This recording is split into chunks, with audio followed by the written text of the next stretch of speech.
Assalamualaikum warahmatullahi wabarakatuh.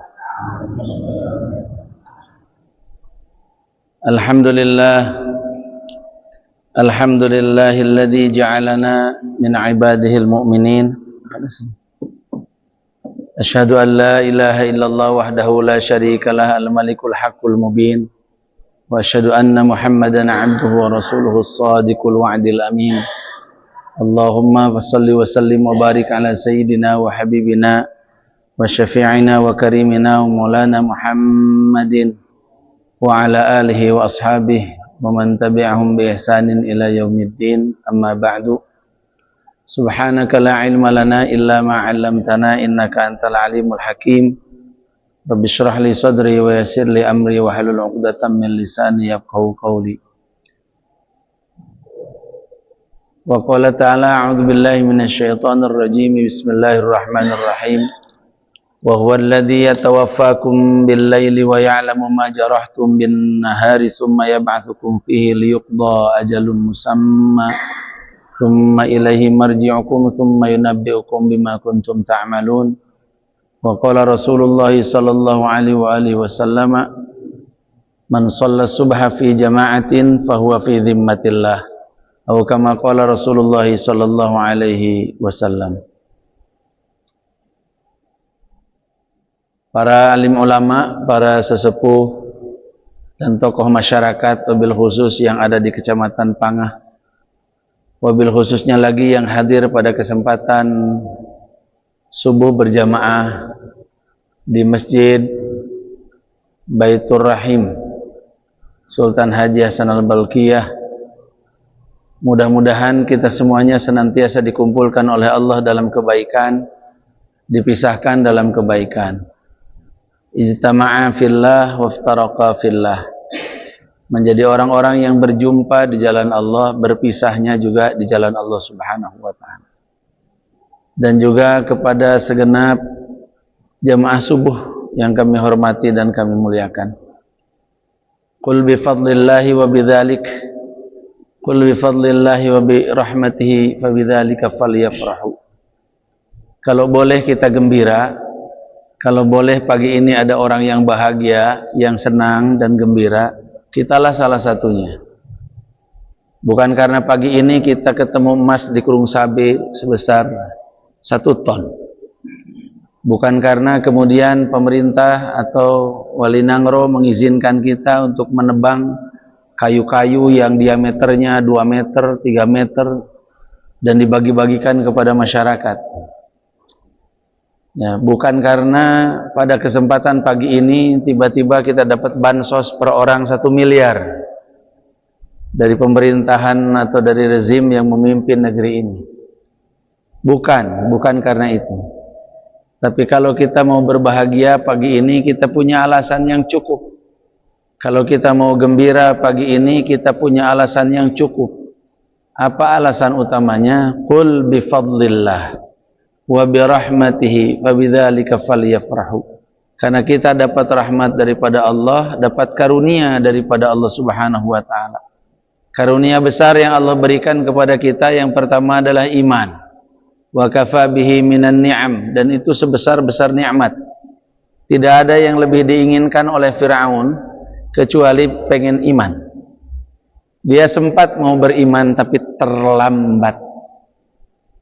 Tidak ada yang lebih diinginkan oleh Namrud laknatullah alaih hari ini kecuali iman. Tidak ada yang lebih diinginkan melebihi itu. Tidak ada yang diinginkan oleh Qarun hari ini kecuali iman.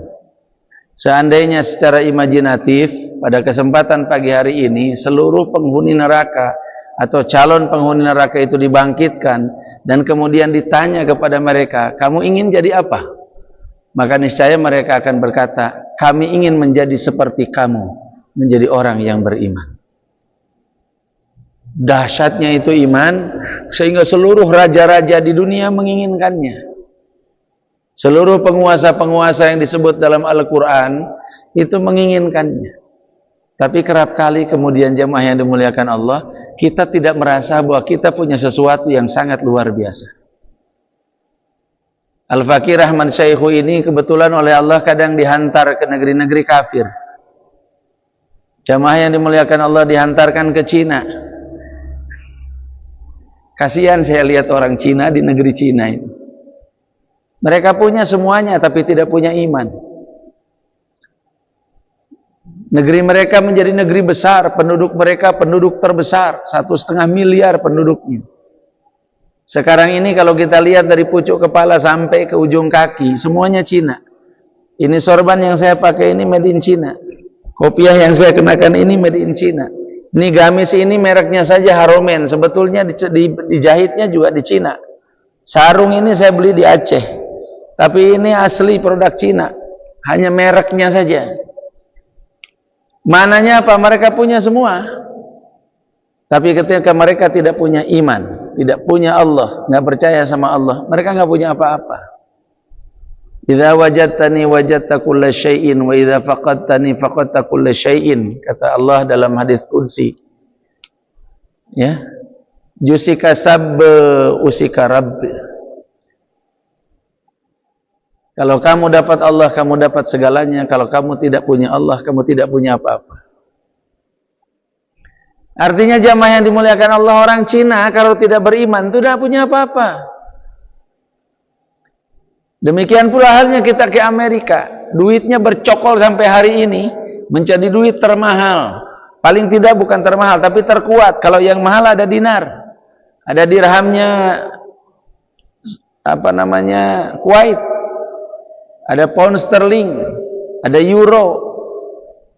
Itu duit Amerika itu Pak, itu dijaga di seluruh alam. Kalau Bapak ke kantor CIA ya, di Langley, itu Bapak akan melihat ada moto besar ditulis di sana itu. To protect dollar. Itu aja motonya itu. Lindungi dolar. Kalau kita lihat sih lembaran dolar itu Pak, itu kadang lebih bagus daripada rupiah. Bukan masalah kertasnya, tapi tulisannya juga bagus. In God we trust. Kami percaya kepada Allah. Ada nggak duit kita tulisan kayak begitu? Nggak ada. Sehingga saya kadang mikir, jangan-jangan dolar kuat ini gara-gara lembarannya itu ada tulisan kepada Tuhan kami percaya. Di duit kita ada Bismillahirrahmanirrahimnya? Nggak ada. Di duit kita ada amantu billah atau raditu billahi rabba, ada? Nggak ada, dan pasti para ulama bakal melarang itu. Hatta di duitnya Saudi, rial, nggak ada Pak. Nggak ada tulisan aku percaya kepada Allah. Dolar itu ada tulisannya. Baik. Amerika itu punya semua. Apa yang dia nggak punya? Hah? Pangkalan militer dia 200 lebih di seluruh dunia. Sehingga dia tak payah menerbangkan pesawat dari negaranya untuk menghantam Indonesia ini. Tak payah. Dia cukup mengirimkan dari Subic di Filipina atau dari Okinawa di Jepang. Sekali ngedip, hancur berantakan Indonesia. Punya apa coba Indonesia ini? Udah 78 tahun merdeka, kapal perang aja beli second. Kapal perangnya itu belinya second. Mana yang second? Bekas pakai. Mana yang bekas pakai? Spare part sudah banyak yang rusak. Sehingga kata Pak Riyamizat Riyakudu ketika beliau menjadi Menteri Pertahanan, ada pesawat Amerika masuk wilayah terbang Republik Indonesia, dikejar oleh F-16 Indonesia. Kata Pak Riyamizat nih, Menteri Pertahanan waktu itu, menantunya Trisutrisno, mantan Wakil Presiden. Itu ketika pesawat Amerika masuk ke wilayah Republik Indonesia, dikejar sama F-16 Indonesia, itu macam bemo, macam bajai, paham bajai tuan-tuan ya? Ya, macam Honda tuan-tuan tuh, ya, macam becak kita tuh, becak Medan tuh, hah? Mengejar Volvo, macam bajai mengejar Volvo. Artinya nggak ada apa-apanya kita ini. Amerika punya semua, duitnya kuat, negaranya besar, penduduknya banyak. Kita presiden mau ke-8, mau ke-9 apa ke-10? Ya presiden kesekian lah, entah lagi. Amerika presidennya sudah ratus.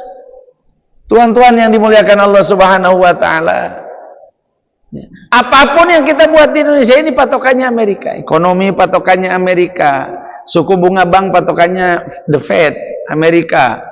Ya, apa-apa saja patokannya Amerika. Tapi kalau kita kembali kepada rumusan yang kita bicarakan di kesempatan pagi hari ini, kalau mereka nggak punya Allah, mereka nggak punya apa-apa. Ya, kalau mereka tidak punya Allah, mereka tidak punya apa-apa. Kita bisa sebutkan satu demi satu negara-negara besar di dunia ini. Ada India. Kalau dia nggak punya Allah, dia nggak punya apa-apa. Ya. Kalau dia nggak punya Allah, dia nggak punya apa-apa. India itu terkenal banyak filosofnya. Malah menurut sebagian orang India, Nabi Zulkifli itu nabinya orang India. Maka kalau bapak ke India, kemudian bapak punya nama Zul, sama orang India dicium tangan bapak. Kenapa? Karena bapak dianggap Siddhartha Gautama. Kata orang India, Zulkifli itu Siddhartha Gautama. Maka filosof-filosof besar itu lahir banyak di India. Dulu ada penyanyi Inggris terkenal, namanya John Lennon. Grupnya The Beatles. John Lennon ini punya guru di India, namanya Mahesh Yogi Maheswara. Gitarnya John Lennon yang dia pakai untuk ngamen, selama kurang lebih 8.000 jam dia ngamen dengan gitar itu. 8.000 jam. Bukan 8 hari, bukan 8 minggu. 8.000 jam dia ngamen dengan gitar itu. Saking sayang dan ta'zim dia sama gurunya Mahesh Yogi Maheswara, dia taruh gitar itu di tempat gurunya itu untuk dapat barokah. Jadi rupanya John Lennon percaya juga tuh sama barokah. Artinya ada orang searif Mahesh Yogi Maheswara. Tapi tuan-tuan yang dimuliakan Allah, mereka tidak mengenal Allah. Maka apapun yang mereka punya, dalam minggu-minggu ini mereka melakukan selebrasi, melakukan perayaan. Kenapa? Karena India berhasil mendaratkan pesawat antariksa pertamanya di bulan. Indonesia sudah sampai kemana, Mbak? Sidratul Muntaha, udah lebih jauh lagi Indonesia. Mereka sudah berhasil teknologinya mendaratkan pesawat antariksa di bulan. Kalau orang India itu pulang kampung, Pak, dari Amerika, maka Silicon Valley, maka Microsoft itu akan kehilangan hampir 90% karyawannya. Karena 90% karyawan jagoan-jagoan IT itu orang India. Hebat itu. Mobil mereka punya sendiri. Suzuki nggak ada. Suzuki masuk India ganti merek jadi Maruti. Kita mereka 72 tahun, sudah 78 tahun kita merdeka. Suzuki tetap Suzuki, Honda tetap Honda. Malah kalau di sini semua sepeda motor disebutnya Honda. Saya suka salah-salah. Naik apa datang? Naik Honda, aku tengok Suzuki. Tapi sama orang di Sumatera ini, terutama dari mulai Medan sampai Banda Aceh, semuanya jadi apa? Jadi Honda. Ya, ketika motor kemudian jadi mobil macam di Jawa. Tuhan yang dimuliakan oleh Allah Subhanahu wa taala, tuan puan yang berbahagia. Tapi kalau India tidak punya Allah, dia tidak punya apa-apa. Tidak punya apa-apa sudah. Saya sebut satu negara besar lagi, Rusia. Oh, keren. Presidennya gagah, jagoan judo. Nggak kerempeng presidennya, nggak kurus kering, nggak pelanga-pelongo presidennya. Pintar memang, ijazahnya pun asli. Presiden Putin itu ijazahnya juga asli, ijazahnya itu. Ya punya apa aja dia. Senjatanya luar biasa. Kita, Pak, kalau perang seminggu sudah hilang senjata kita semua. Kapal kita hancur, pesawat kita hancur, tank baja kita hancur. Pistol kita mungkin 200 kali pakai sudah nggak bisa ditembakkan lagi, yang buatan Pindad itu. Ya. Pistolnya Rusia itu dipakai perang 10 tahun pun masih nyala. Tuan-tuan yang dimuliakan Allah Subhanahu wa taala, dia sekarang perang melawan Ukraina. Kita tahu tidak punya sekedar Ukraina, di belakang Ukraina itu ada NATO. Di belakang Ukraina itu ada Amerika, sehingga Amerika jor-joran ngasih senjatanya ke situ. Sekutu jor-joran ngasih senjatanya ke situ. Sama dengan Rusia itu ditantang perang oleh seluruh dunia. Sampai sekarang masih kuat, Pak. Masih kuat. Amerika perang melawan Afghanistan 40 tahun, Amerika bangkrut, Pak. Pulang dia bangkrut dia. Kacau ekonomi Amerika mulai tahun 2008 yang lampau. Tapi sekali lagi, sekalipun Rusia punya semuanya, kalau dia tidak punya Allah, dia tidak punya apa-apa. Nah anehnya itu Pak, kita yang sudah punya Allah ini kayak gak punya apa-apa gitu loh masalahnya. Kita tidak merasa ketika kita punya iman ini bahwa kita punya sesuatu yang luar biasa. Qul bifadlillah, kita patut bergembira Pak. Di dalam syarah Hikam Iqadhul Himam kalangan Ibnu Athaillah Sakandari, itu ada sebuah kisah. Ada seorang wali mau berangkat pergi haji. Begitu lepas dia dilepas. Kalau di Jawa orang mau pergi haji dihantar Pak. Kalau di Kalimantan Selatan di setiap rumah dibuatkan gapuranya. Selamat menunaikan ibadah haji ayahanda dan ibunda. Kalau mau berangkat, macam-macam tuh ditempelkan di gapura rumah itu. Nanti begitu pulang ditulis lagi, selamat pulang kembali ke tanah air, selamat datang ayahanda, ibunda dari tanah suci. Luar biasa penyambutannya. Ya, kadang ada yang diazanin, ada yang dikomatin mau berangkat haji. Belum lagi kawan sana kerabat yang mengantar. Ini ada seorang wali diceritakan dalam kitab Al-Hikam, dalam syarahnya Iqadhul Himam. Wali ini mau berangkat haji, istilah kita sudah dilepas, sudah diazanin, sudah dikomatin. Begitu sudah sampai ke halaman, joget dia. Dia berjoget dia. Sampai di halaman itu berjoget. Ini wali macam apa ini? Ya, mungkin majdu. Di kita mungkin macam Abu Ibrahim Wailah, Allah yarhamu, maghfurlah. Ada saja yang begitu. Dia joget dia di halaman. Ini sudah diazanin, sudah dikomatin, tengku-tengku mengantar semua abu nabi, abati, abuya sudah pada ngantar semua. Walinya joget malah. Walhasil kemudian beliau ditanya karena orang terheran-heran. Tuhan, kenapa Tuhan malah berjoget? Ini perjalanan-perjalanan sakral, perjalanan suci. Tuhan mau pergi haji, mau ke Ka'bah Baitullah, mau jumpa Allah, mau jumpa baginda Nabi. Kok diawali dengan joget-joget? Dijawab oleh beliau, aku joget ini karena aku bahagia, aku kegirangan, aku gembira sekali. Kenapa aku gembira sampai berjoget? Apakah kamu tahu? Abdu man ana? Hamba siapa coba aku?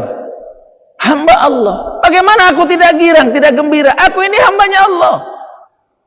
Dan kamu tahu enggak? Ila baiti man aqsud. Ke rumah siapa aku akan datang? Aku akan datang ke rumah Allah. Patutlah aku gembira. Kamu tahu enggak? Aku akan jumpa sama siapa? Aku akan jumpa sama Rasulullah. Maka patutlah aku gembira. Jadi ekspresi kegembiraan normal itu Pak, berjoget. Itu ekspresi normal daripada sebuah kegembiraan. Karena kita tidak punya cara untuk mengekspresikan kegembiraan yang lain. Kecuali kemudian kepala kita mengangguk-ngangguk, tangan kita bergerak-gerak, kaki kita bergerak-gerak, pantat kita bergoyang-goyang. Sebuah ekspresi yang normal dari sebuah kegembiraan. Ibnu Athaillah Sakandari nggak mungkin memuat riwayat itu kalau tidak ada makna dan kalau tidak ada maksud. Maknanya apa? Gembira Pak. Kita sudah punya iman, kita sudah jadi umat baginda Nabi, kita ini hambanya Allah, masih susahnya gara-gara tagihan Honda, kredit. Susah dibuat sendiri. Jamaah yang dimuliakan Allah Subhanahu wa Ta'ala. Apalagi kita sholat subuh. Masya Allah. Saya itu dari Cikeas, Pak. SBY itu orang Cikeas. Jadi rumah saya dari rumah SBY itu istilah orang sini sepelemparan batu saja. Paling tidak kami berada di kecamatan yang sama. Ibarat di sini sama-sama kecamatan Pangah atau sama-sama orang Kerung Sabe atau sama-sama orang Calang, kira-kira begitu. Itu saja kita kalau ceramah di mana-mana itu dibilang Ustaz Ahmad Syaihu dari Cikeas. Kodim langsung merapat Pak Dandim itu. Kapolres pada masanya dulu itu langsung merapat, Masya Allah. Pak Kiai dari Cikeas, ya dari Cikeas. Padahal rumah SBY di sebelah mana, rumah saya di sebelah mana.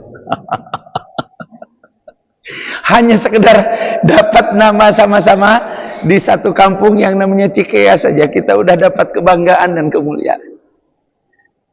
Nah, kalau zaman Pak Harto dulu, kalau rumah kita di Jalan Cendana, nggak bakalan ada polisi berani nilang Pak, nggak bakalan Pak.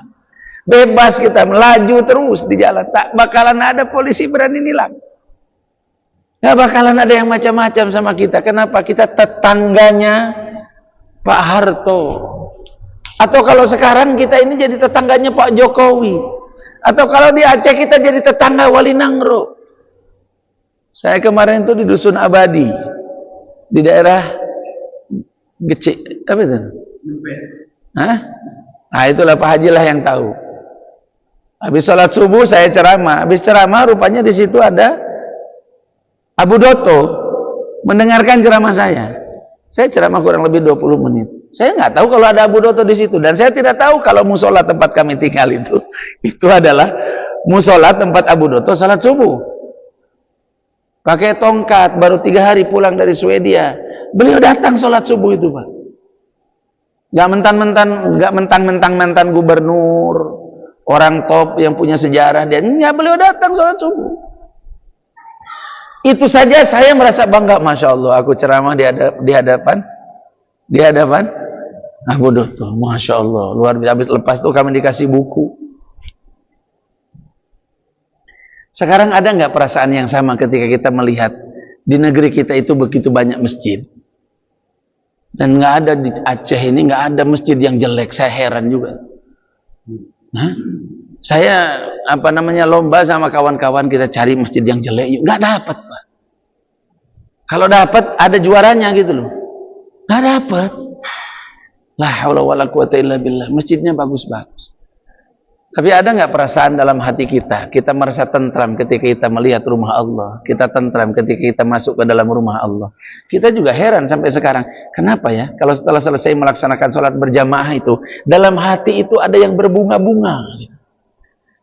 Kita tahu kita nggak punya uang. Kita tahu kita punya tagihan banyak. Tapi kalau habis lepas sholat subuh, plong. Hati nikmat sekali. Tuhan yang dimuliakan Allah Subhanahu wa taala, kul bi fadlillah wa bi rahmatih fabidzalika falyafrahu. Maka seyogianya kita gembira. Di Jakarta tempo hari ada artis namanya Vanessa Angel. Tuhan yang baca berita atau baca koran mungkin pernah dengar nama itu. Namanya itu nggak ada Islamnya, Vanessa Angel. Nggak ada Islamnya sekali namanya itu. Ceritanya dia mati, sekeluarga dia mati tabrakan di jalan tol. Begitu mati namanya artis jadi berita. Saya pun ikut nonton, ikut lihat Vanessa Angel. Ya, maaf, profesinya di masa lalunya itu suka jual diri. Tarifnya itu sekali pakai 50 juta, mohon maaf. Mohon maaf kalau saya cerita ini. Sekali pakai 50 juta. Pada masa jayanya sekali orang tidur sama dia itu 150 juta. Mohon maaf ya, ini saya ceritakan. 150 juta. Sehingga di Jakarta ibu-ibu banyak yang kemudian terheran-heran dan marah sama suaminya. Tuh tengok tuh. Vanessa Angel tuh sekali pakai 150 juta. Aku dipakai tiap hari cuma seperangkat alat sholat sama 15 mayang. Banyak yang bilang begitu. Saya mau ceritakan kisah matinya. Dia mati tabrakan. Kalas mati. Begitu saya tonton beritanya, tiba-tiba terselip dalam berita itu perkataan bahwa jenazah akan disolatkan di masjid ini dan akan dikebumikan di pemakaman keluarga. Kaget saya, tercampur haru. Saya bilang, Masya Allah, inna lillahi wa inna ilaihi raji'un. Azzamallahu ajrak, azzamallahu ajrak, azzamallahu ajrak. Saya bilang, bejo kamu. Kalau kata orang Jawa, beruntung kamu, beruntung kamu, beruntung kamu. Dan setelah itu ada mungkin 10 pengajian saya membahas tentang Vanessa Angel itu, termasuk sekarang saya kutip di pengajian. Kenapa? Tiba-tiba saya tersirat di benak saya sebuah hadis baginda Nabi, syafaati li ahlil kabair min ummati. Itu hadis baginda Nabi. Syafaati, syafaatku, pertolonganku di akhirat nanti li ahlil kabairi, bagi orang-orang pelaku dosa besar, min ummati, dari kalangan umatku. Nabi tidak pernah zina, Nabi tidak pernah musyrik, Nabi tidak pernah maling, Nabi tidak pernah korupsi, tapi Nabi jamin umatnya yang maling, umatnya yang korupsi. Asal mati dalam keadaan iman, berpeluang mendapatkan syafaat di yaumul qiyamah. Jadi saya bilang ini hadis buat Vanessa Angel, syafaati li ahlil kabair min ummati. Maksudnya apa? Sepatutnya kita itu gembira, Pak. Sepatutnya orang yang paling confident, yang paling percaya diri di dunia itu mestinya kita.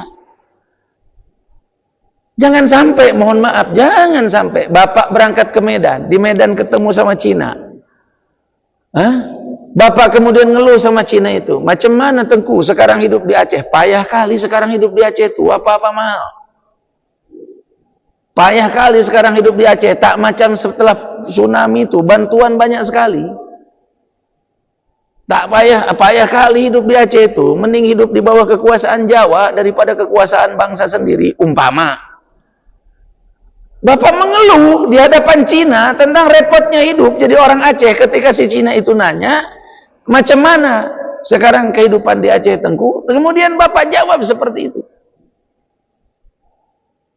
Si Cinanya itu mikir, aduh Tengku, saya ini lagi repot. Sebentar lagi sebetulnya saya niat mau masuk Islam. Saya ini ruwet hidup saya ini. Jadi saya itu sudah niat, sudah azam, pengen masuk Islam. Tapi dengar Tengku macam itu hidupnya dia. Sebagai muslim itu repot, sulit apa segala macam. Saya rupanya akan saya tunda ini keinginan masuk Islam. Saya pikir orang Islam tuh enak-enak aja. Saking enaknya itu kalau lagi sholat Jumatan yang tidur separuhnya, yang bangun cuma khatibnya aja, yang lain tidur semua. Itu yang dimuliakan Allah Subhanahu wa taala. Kita yang harus paling pede. Kita yang harus paling percaya diri. Saya termasuk orang yang pede, saya termasuk orang yang percaya diri, dan saya tidak mau untuk ikut-ikutan ngeluh. Enggak, saya punya Allah, untuk apa saya ngeluh sama makhluk? Kita umat baginda Rasulullah sallallahu alaihi wasallam. Orang jadi komunis itu susah, Pak, enggak ada contohnya. Orang jadi Pancasila aja susah, enggak ada contohnya. Mana ada manusia Pancasila itu garong semua itu. Makin profesor makin banyak nyolongnya, makin kiai makin rakus terhadap harta sumbangan itu. Yang dimuliakan Allah Subhanahu wa taala, enggak ada contohnya, Pak. Tapi kalau kita mau masuk surga jadi umat baginda Nabi, kita punya patron, kita punya contoh yang paling ideal. Siapa? Baginda sallallahu alaihi wasallam. Dan kita tidak memerlukan contoh yang lain lagi. Payah kita kalau mengidolakan manusia. Payah kita kalau mengidolakan orang itu, siapapun orang itu, pasti ada cacatnya, pasti ada celahnya. Tapi tidak dengan baginda Nabi sallallahu alaihi wasallam. Maka tuan-tuan yang dimuliakan Allah Subhanahu wa taala, kalau kita gembira, kalau kita bahagia, ceritakan sama yang lain.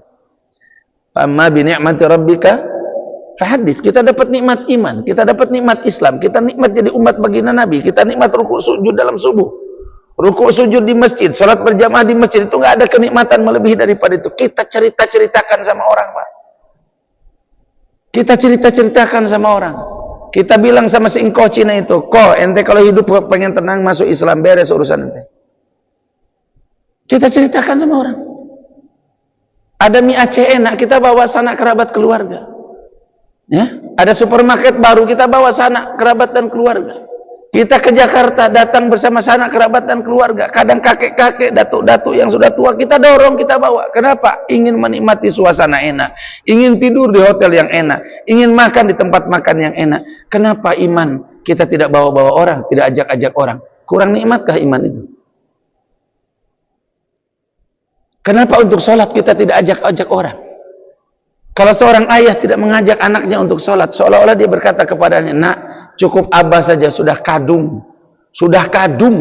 jadi orang Islam. Abah aja yang sholat subuh, kau tak payah sholat subuh sudah. Abah pun kalau mau berhenti rasanya. Tapi udah kadung jadi kecil, udah jangan kadung jadi tuhafat, udah kadung jadi imam mukim, malu kalau tak datang. Padahal kecil yang tak datang ke masjid itu jutaan. Tuhan yang dimuliakan Allah Subhanahu wa taala, kenapa kita tidak ceritakan ini kepada sanak kerabat keluarga kita? Kenapa juga kemudian kita tidak ceritakan kepada orang-orang yang ada di luar agama kita?